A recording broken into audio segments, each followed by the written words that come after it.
নওশাদের মারে মতন মানের ভালো করবে না মাটা করবে খাঙ্কি ছেলে সেটা বল আগে। আব্বাস আর নওশাদের উত্তর দিতে হবে, না তো খাঙ্কি থেকে দেবো দুই খাঙ্কি।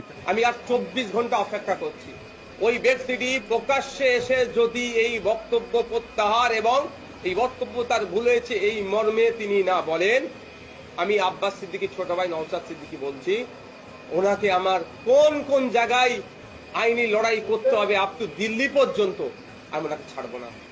আমি রাজনৈতিক সৌজন্যতাকে পছন্দ করি, প্রাধান্য দিই। আমার ভুল থাকলে আপনি আমাকে রাজনৈতিকভাবে প্রতিহত করবেন।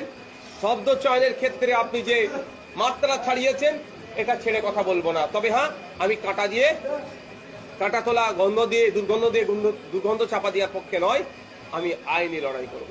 সে আইনি লড়াই যে কি ভয়ঙ্কর লড়াই হবে উনি বুঝতে পারছেন না। সিরেফ একটা মানহানি মামলা নয়, আরো কিছু পদক্ষেপ আমি আইনি লড়াই নেব, যেটা থেকে ওই আহসান মোল্লার ভাই কে আছে সে পরিত্রাণ পাবে না। আহসান মোল্লার 14 পুরুষ ওকে বাঁচাতে পারবে না আইনি লড়াই, আমি এই চ্যালেঞ্জ করে গেলাম। হ্যাঁ, আর একটা কথা বললাম, উনি উত্তেজনাবশত যে কথা বলেছেন, আমি 24 ঘন্টার সময় দিচ্ছি। উনি ওনার বক্তব্য আজ থেকে 24 ঘন্টা যে উনি ওনার বক্তব্য যদি প্রত্যাহার করে নেয়, আমরা আমাদের একটা পরিবারের একটা লেগেসি আছে, ঐতিহ্য আছে, সেই জায়গাটা থেকে দাঁড়িয়ে আমরা ক্ষমার নজরে দেখবো।